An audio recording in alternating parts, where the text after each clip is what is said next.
Hello, and welcome to another edition of the Solid Rock, Minnesota podcast. It's a place to swing by for a brief moment for some stories and news and things to ponder. It's a place to take a small pause from your busy life. So grab yourself a cup of coffee or a mug of tea or a pop, as we like to call it here in the North Country, and kick back for a moment. Take a breather.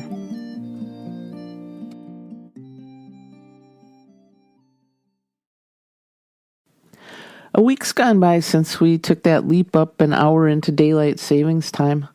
And it's just now that I'm feeling like I'm coming out of my back to the future moments. Twice a year we set our clocks either ahead or back an hour. And each time it never ceases to amaze me how it takes me a good week to get back into the routine that makes me feel rested and not like I've been traveling through a time tunnel. In the fall, falling back an hour is not so much of a problem, except for the early darkness that comes around 4 o'clock. But I get an extra hour of sleep to do as I would like. Maybe it is sleeping in an extra hour. Or if you're like me, it might be getting up that hour earlier and going around and resetting the clocks on the microwave and the stove and in my office. I do thank God those 2 times a year we set our clocks back or forward, that we no longer have a VCR or a DVD player to have to reset. That was always such a momentous chore to get that time right in case we wanted to record a show. So grateful for being able to now just hit that little red record button on the remote and take care of business. But even with that, I screw it up.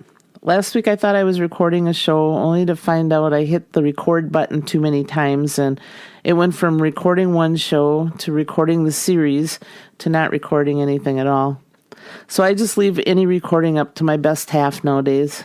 He's a pro at it, and it always works. And then that leaves me more time to set the clocks in all the vehicles.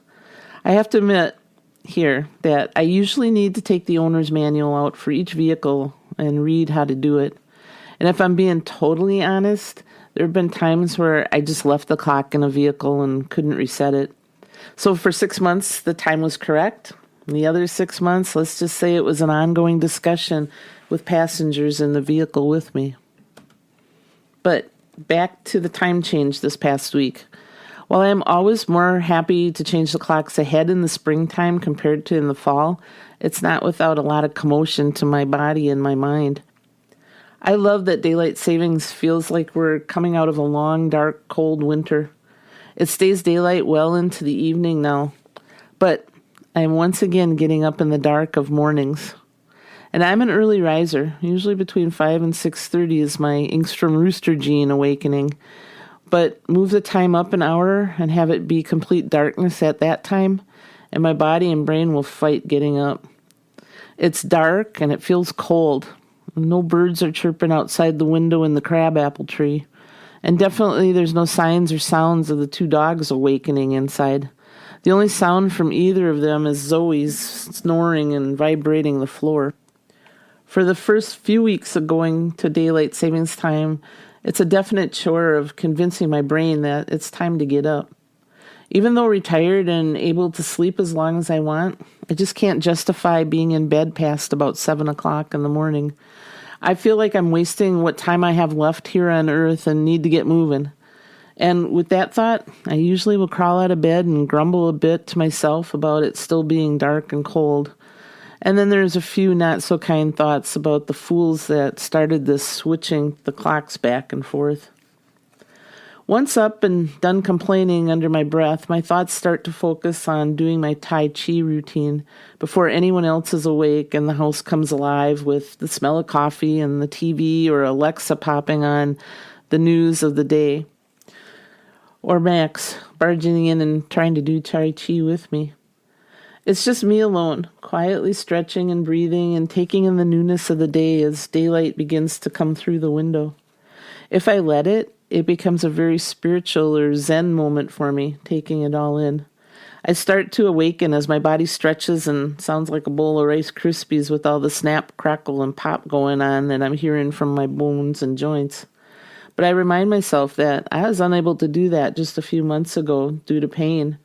And the steady inhale and exhale brings my brain into focus on all that's good and okay in my life. This week I reached another milestone and I'm now 64 years old. A year I used to question often whether I would even reach it, being that my parents died so young.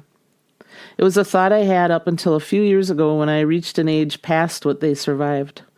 Looking back, maybe it was a crazy thought, but very real at the time for me. But here I am, 1 year older, alive at sunrise and planning spring planting and fishing and biking and kayaking and time when all my kids and grandkids can come home from all over the country so that we can celebrate retirement and aging and adulting and being a kid and just playing life together. Happy daylight savings, everyone. You've been listening to the podcast, The Solid Rock, Minnesota. We're honored and happy you've taken the time from your busy day to give us a listen. If you've enjoyed spending just a few minutes with us, please tell your family and friends to stop by and check us out. Feel free to leave a comment here and subscribe to the Solid Rock, Minnesota podcast. You can also stop by and pick up a free bumper sticker.